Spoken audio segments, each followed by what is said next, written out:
कुछ गड़बड़ी हो गया था, तो हम कह रहे थे कि इस शरीर का संभाल करने के लिए हम संसार की वस्तुओं का उपयोग करते हैं, और अगर इस संसार का विकास के लिए कुछ नहीं करें तो हमारा शरीर कैसे रहेगा। जब तक हम इस शरीर को स्वस्थ नहीं रखेंगे तो हम भजन भी कैसे कर पाएंगे। तो इसके लिए भगवान श्री कृष्ण ने कहा कि युक्ताहार विहारस्य, मतलब सब काम को नाप तोल कर के आपके पास 24 घंटा है, तो उस 24 घंटा में देखिए हम लोगों को गुरु महाराज कहे हैं कि 2 घंटा अनिवार्य है कि आप 24 घंटा में 2 घंटा भजन के लिए आप निश्चित दीजिए रोज़ाना, और 22 घंटा में आप खाइए पीजिए सोइए संसार का काम कीजिए। इतना तक छूट दिए हैं।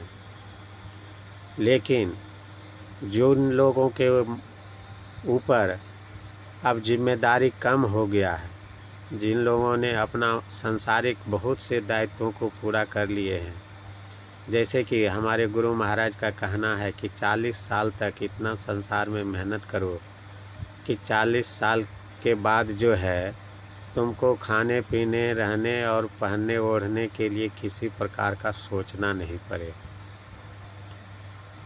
और जो संसार में बाल बच्चा परिवार या देश के संबंध में जो भी आपकी जिम्मेदारी है उसको अच्छी तरह से निभा करके निपट लीजिए, और 40 साल के बाद ज़्यादा से ज़्यादा भजन में समय दीजिए।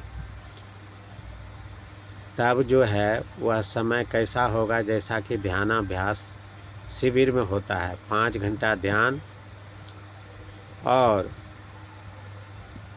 3 बार सत्संग में जो है 5-6 घंटा सत्संग में भी बीत जाता है। तो 5 घंटा ध्यान, अब 5 घंटा रख लीजिए सत्संग, तो 10 घंटा तो आपका सत्संग ध्यान में चला गया बड़ा बढ़िया से, कि आपको कैसे भजन करना है और उसका प्रैक्टिकल भी करना है। एक तरफ से ज्ञान प्राप्त कीजिए और दूसरे तरफ से उसका अभ्यास कीजिए, और भोजन पानी ये सब का सब व्यवस्था आप 40 साल तक करिए लिए हैं, तो सोचना नहीं है। तो जो लोग 40 साल को पार कर गए हैं उनके लिए अनिवार्य हो जाता है कि वह मोक्ष पर्यंत ध्यानाभ्यास कार्यक्रम में भाग ले, चाहे वो अपना घर में रहे, आश्रम में रहे, कहीं भी रहे। उनको 5 समय ध्यानाभ्यास अवश्य करना चाहिए और 3 समय सत्संग अवश्य करना चाहिए। और इस सब कामों को करने के बाद स्नान वगैरह और सब काम करने के बाद थोड़ा सा अगर समय तब पर भी बच जाता है, क्योंकि 5-5 10 घंटा ही हुआ, और 6 घंटा मान लीजिए, 5 घंटा सोने में 6 घंटा बिता दिए तो 16 घंटा हुआ, तब पर भी अभी 8 घंटा बचता है। तो 8 घंटा में आप नहाने धोने ये सब काम करने में 2 घंटा ले लीजिए, खाने पीने ये सब में 2-3 घंटा ले लीजिए, तो 16 3 19 20 घंटा हो गया, 4 घंटा ले लीजिए, तब पर भी 4 घंटा बचता है कि आप संसार का सहायतार्थ कुछ कर सकते हैं। संसार के विकास के लिए भी 4 घंटा तब पर भी आपको समय बचता है। और जिनके ऊपर जिम्मेदारी ज़्यादा है तो वो कम से कम 2 घंटा ध्यान करें।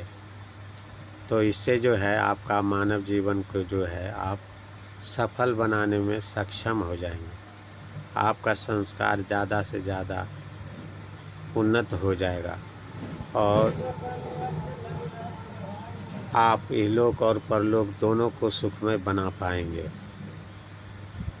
तो यह संतों का सार ज्ञान है।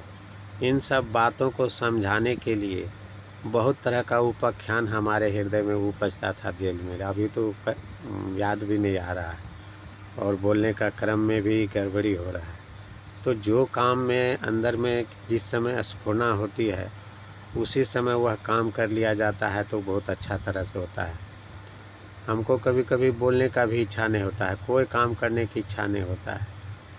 अब देखिए, हम बहुत दिन से ध्यानाभ्यास का कार्यक्रम चला रहे हैं और खुद कर भी रहे हैं और स्वावलंबी ढंग से कर रहे हैं, लेकिन हमारा सहयोग कोई नहीं देना चाहते। हमारे साथ रह कर के ध्यानाभ्यास भी नहीं करना चाहते। सबको अपना अपना ढंग का है, वैसा कोई समय भी नहीं आया है। और इस तरह से करते करते कई बार कई तरह का परेशानी होता है, तो हमको लगता है, मन में विचार आने लगता है कि गुरु महाराज लोग कहे हैं, उनकी वाणी में है कि ध्यान करोगे तो परिस्थिति का निर्माण होगा और जैसा चाहते हो वैसा हो जाएगा। इस तरह का भी बात गुरु महाराज के वचनों में सुनने में आया है। तो वो सब बात क्यों नहीं होता? हम इतना तरह से परेशान क्यों हैं रहते हैं? क्या ध्यान भजन करने से कुछ नहीं होता? ये सब केवल गप सप की बात है। एक बार हम जहाँ रह रहे थे वहाँ बहुत परेशान करके प्रशासन हमको भगा दिया ज़बरदस्ती। तो अब रोड के किनारे रह रहे हैं। तो उस समय हमको एक आदमी आया, कह रहे भगवान कुछ नहीं होता है, सब बस ऐसे है। लेकिन हमको विश्वास भी नहीं हुआ। उसके बाद पर कभी मन को होने लगता था कि ठीक है, कहाँ कुछ हो रहा है। और कभी होता था कि ऐसा भी नहीं है कि हम भगवान का कुछ शक्ति नहीं देखे हैं। गुरु महाराज की कुछ ऐसी कृपा भी हुई है कि कुछ अनुभूति जैसा, जैसे उस अंग्रेज को गुरु महाराज ने दिखा दिए थे, वैसे कुछ हमको भी हल्का फुल्का कुछ फीलिंग हुआ है। ऐसा हम नहीं कह सकते हैं। जैसे कि गुरु महाराज ने कहा है कि समझा में ही लखा नमूना, बात है सतहित की। गुरु महाराज भी कहते हैं कि हमने भी इसका थोड़ा नमूना देखा है। ऐसे हम नहीं कह रहे हैं कि ये झूठे बात है, खाली गप सप है। तो हम उसके बात पर पूरा तरह से विश्वास भी नहीं कर सकते हैं। इसी तरह से बहुत सारे सत्संगियों के भी मन में होता होगा। लोग ऐसा भी सोचते होंगे कि गुरु महाराज किन्हीं को, मरे हुए को जिला दिए और हमारा परिवार को क्यों नहीं जिलाते। कई लोगों का सामान छूट गया था, वो खो गया, उसका मिल गया। हमारा भी बहुत चीज़ खो गया, तो हमको क्यों नहीं मिला? हम भी तो गुरु महाराज के शरण में हैं। तो ये सब बात सोच विचार कर करके कई बार मन में उदासी होने लगता है और लगता है कि क्या हम जो कर रहे हैं वो सही लक्ष्य की ओर है कि नहीं है। तो काफ़ी विचार विमर्श करने के बाद हम यही समझते हैं कि नहीं, हम ठीक ही रास्ता पर हैं। रास्ता चलते चलते कई तरह का परीक्षा भी होता है और उस परीक्षा में पास करना पड़ता है। आदमी को अपना धैर्य का परिचय देना पड़ता है। कहा गया है कि लाख मुसीबत आए पथ में, डिगा नहीं जो अपने पथ पर। लाख मुसीबत आने से मिली सफलता उसको जग में, जीने में मर जाने में। तो जो व्यक्ति अपने लक्ष्य पर, अपने रास्ते पर अडिग होकर करके, निश्चित होकर पर हजारों दुख सह कर करके भी चलते रहता है, उसको ही सफलता मिलता है। यह जो है बच्चों को खेलने वाला बात नहीं है। नादानुसंधान करना बच्चों के लड़कपन का खेल नहीं है, ऐसा गुरु महाराज कहते हैं। कोई भी साधना करना हमको तो खेल नहीं लगता है, जपो ने होता है सही ढंग से। फिर मानस ध्यान है, दृष्टि योग तो कहते हैं कि बहुत कठिन है। उसके लिए 12-15 साल अभ्यास करना पड़ता है और उसका, जिसका बहुत अच्छा संस्कार होगा उसको वो प्राप्त होता है। गंगा माँ कैसे पृथ्वी पर आई है सोचते हैं, जानते हैं? आप लोग सुने होंगे कहानी। कहते हैं कि भगीरथ के तपस्या करने के पहले उनका 2 पीढ़ी गंगा माँ को धरती पर लाने के लिए तपस्या करते करते मर गए, लेकिन गंगा माँ नहीं आ पाई, प्रसन्न नहीं हुए देवता।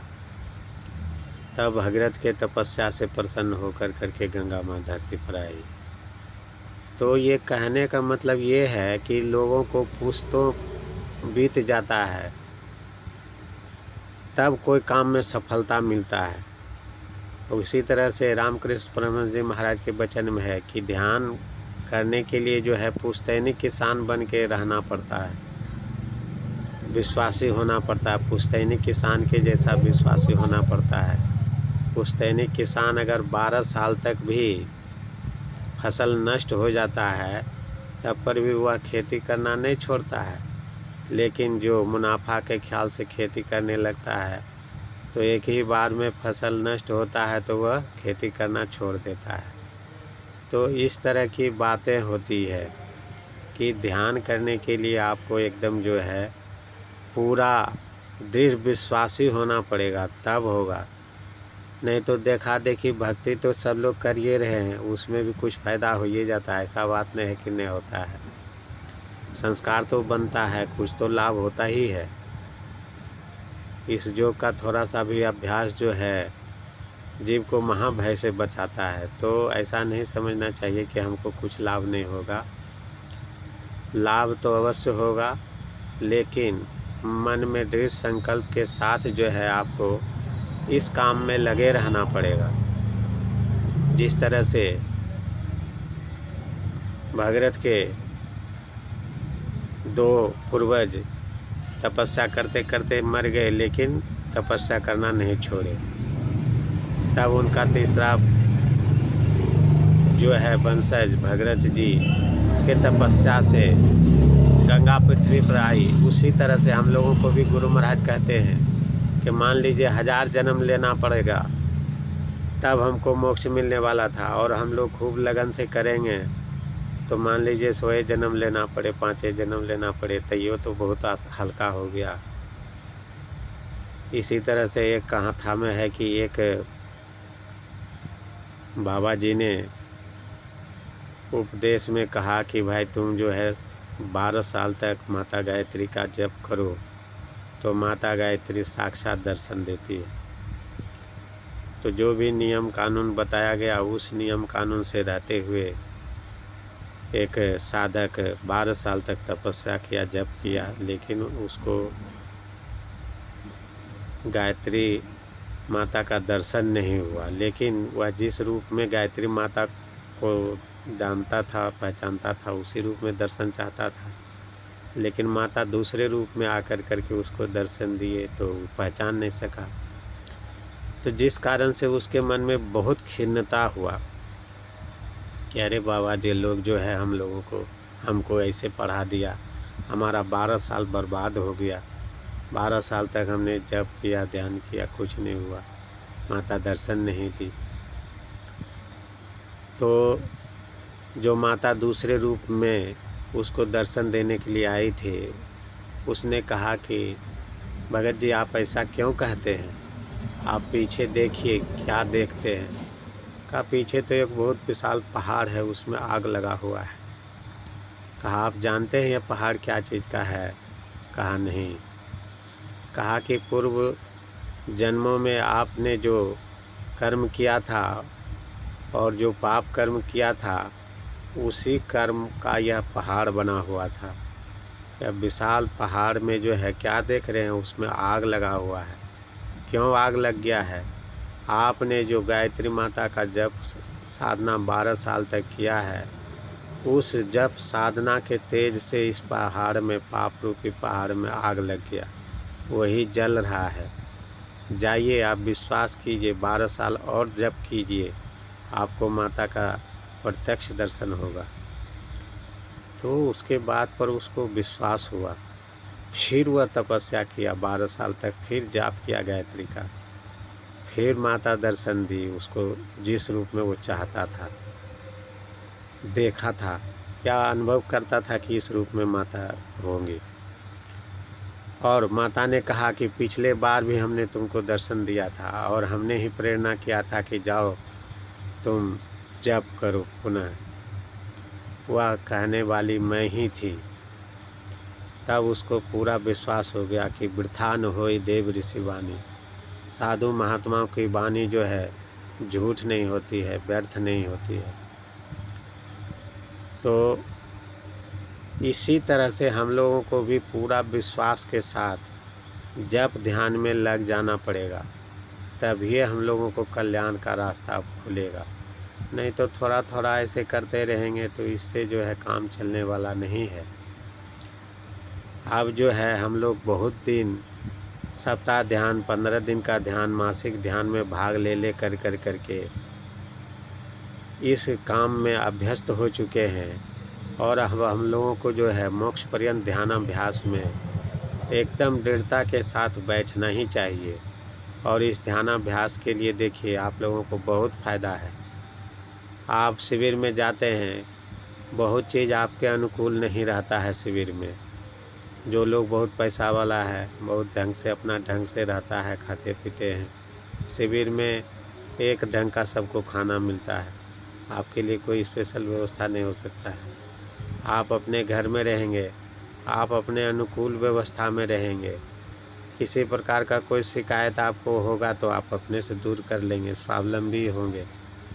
अब आपको निश्चित समय पर प्रेरणा प्राप्त करने के लिए जो है आपके पास डिवाइस है ही, मोबाइल है, टीवी है, उसको लगा कर के रोज़ाना सत्संग सुनिए टाइम पर, और टाइम पर ध्यान कर लीजिए।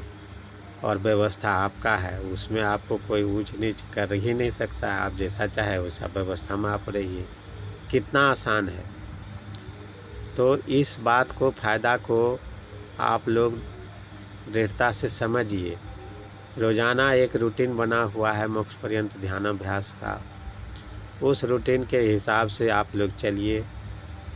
सबको एक ही रूटीन बना लेना चाहिए, चाहे आप अपना हिसाबे से अनुकूल जो आपको लगता है वैसा ही रूटीन बना करके उसी के अनुसार से आप रोज़ाना कीजिए। लेकिन प्रेरणा प्राप्त करने के लिए आपको कहीं न कहीं से जुड़ के रहना पड़ेगा, तब आपको अच्छा रहेगा। और जिससे कि आपका उत्साह बना रहे, आप रोज़ाना ध्यानाभ्यास करते रहें। समय तो बहुत हो गया, ज़्यादा लंबा वीडियो लोड भी नहीं होता है, तो फिर और कुछ सुनाएंगे अगले दिन। तो यह वीडियो का दूसरा भाग हुआ, पहला भाग को भी सुन लीजिएगा। इसी तरह से थोड़ा चर्चा कर के हमारे मन में हो रहा है कि संसार में रहने के लिए किन किन बातों का आवश्यकता है, उन सब बातों पर थोड़ा चर्चा हो जाए। और ध्यानाभ्यास को जो भी है क्रमबद्ध से समझ लें कि कैसे जाप करें, कैसे मानस ध्यान करें, कैसे दृष्टि योग करें, कैसे नादानुसंधान करें, और इस सब को करने के क्रम में क्या क्या चीज़ होता है, क्या फ़ायदा है, इस तरह से करने से नुकसान भी हो सकता है। इन सभी बातों को अच्छी तरह से समझ लें, तब तो रास्ता पर चलने में सुविधा होगा कि हमको क्या करना है। आपको जानकारी रहना चाहिए संसार में रहते हुए क्या करना है, और संसार से पार जब जाने के लिए यात्रा में बैठें, साधना में बैठें, तब आपकी मानसिक स्थिति कैसी होनी चाहिए। इन सब बातों को जानकारी रहेगा तब तो आप वैसा व्यवस्था करके उस हिसाब से चलिएगा। तो सबसे पहले सभी बातों को स्टेप बाय स्टेप समझना बहुत ज़रूरी है। और इस तरह का प्रवचन नहीं होता है, मुख्य विषय पर प्रवचन होता है, प्रचार का ख्याल रहता है, लोगों को किसी तरह से जोड़ा जाता है, तो उसमें रोचक, भयानक, हर तरह का बात कहा जाता है। और जब करते हैं तब असली बात का पता चलता है। तो हर तरह के बात को समझ कर के, विचार कर के फिर उसके अनुसार से अपना जीवन को बनाना चाहिए। तो आज इतना ही रहने देते हैं। श्री सद्गुरु महाराज की जय।